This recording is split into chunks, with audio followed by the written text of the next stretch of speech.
Welcome back, brothers and sisters. I am Braden. This is Langley Outdoors Academy, and thank you for stopping by. All right, today, guys, our long await is over. If you guys recall, back in April, Biden came out and he did executive actions, not orders. And 2 executive actions were officially requests to the executive branch, to the DOJ and the ATF.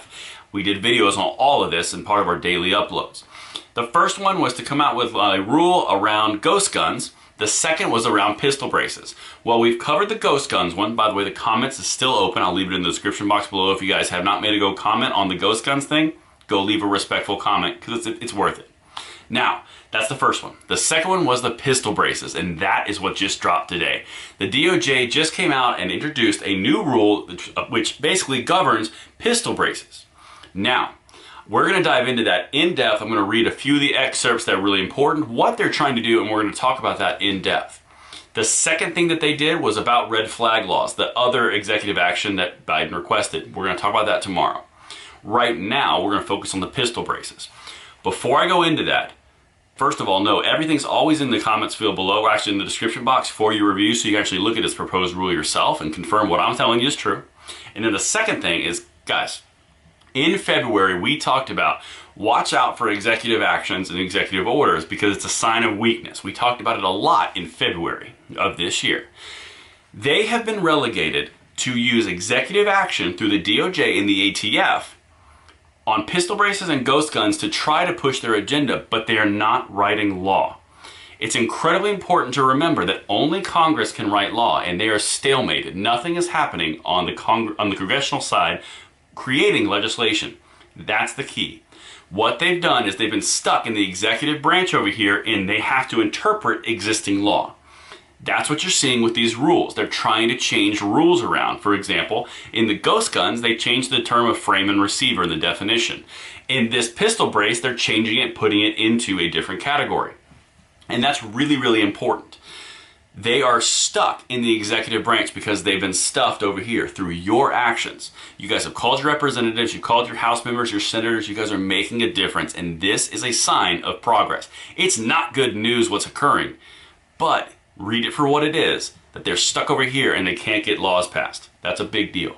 All right, so now let's dive into the exact nature of this announcement for the proposed rule around pistol braces for AR specifically, okay?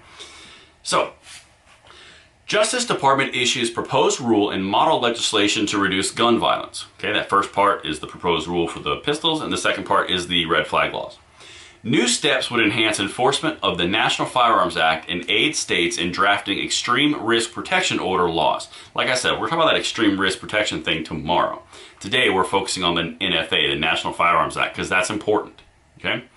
Like I said, they always change definitions. Also, let me know what you guys think below. Today, the Department of Justice announced 2 new steps to help address the continuing epidemic of gun violence affecting communities across the country. First, the department issued a notice of proposed rulemaking that makes clear that when the individuals use accessories to convert pistols into short-barreled rifles, they must comply with the heightened regulations on those dangerous and easily concealable weapons. Second, the department published model legislation to help states craft their own extreme risk protection orders, sometimes called red flag laws. Now, this is important because they said convert pistols into short-barreled rifles. That's what they're saying. They're saying pistol braces put them into the short-barreled rifle category, which is under the NFA. They didn't say anything else. They said the 2 key words, pistol, which is perfectly fine and legal, short barrel rifle. They did not say pistol with a brace. Okay, that's important because assuming the verbiage is important. Now, the department issued a notice of proposed rulemaking that would make clear that the statutory restrictions on short barrel rifles apply to pistols that are equipped with certain stabilizing braces and intended to be fired from the shoulder. The National Firearms, we're going to talk about that in a second. That's the next quote.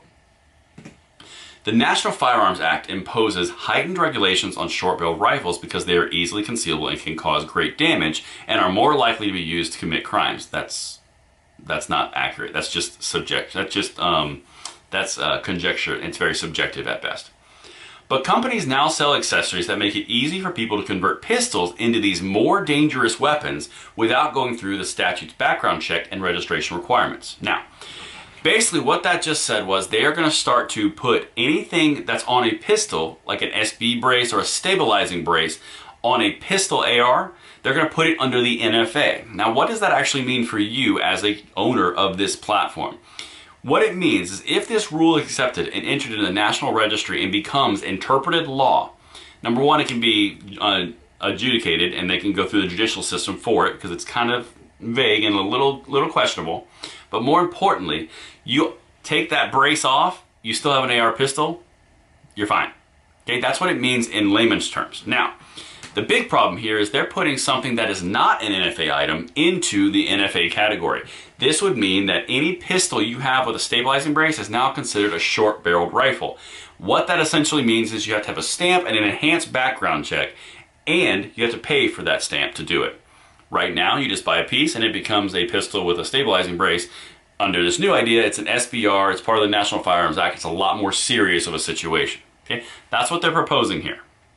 Now, these requirements are important public safety measures because they regulate the transfer of these dangerous weapons and help ensure they do not end up in the wrong hands. The proposed rule would clarify when these attached accessories convert pistols into weapons covered by these heightened regulations.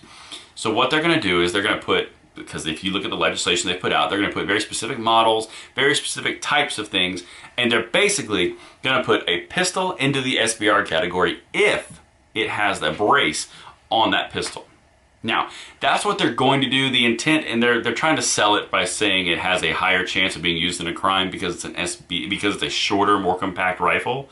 But the SB brace doesn't make it longer or shorter. It's just like, it doesn't make any sense. It's not like it all of a sudden becomes ultra compact. It's just a different system. Okay, that's all it is. It doesn't make it shorter or more, deadly.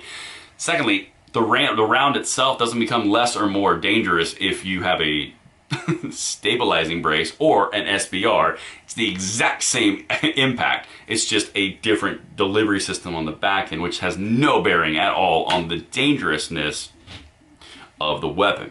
Okay, now that's what we've got today. We're going to talk about it a lot more in depth, but let me know what you guys think below. And tomorrow we're going to touch on the extreme risk protection orders, because that's the other thing that Biden wanted and they just put it out. So we're going to dive into that a lot more, but until tomorrow, I'm Braden. See you later.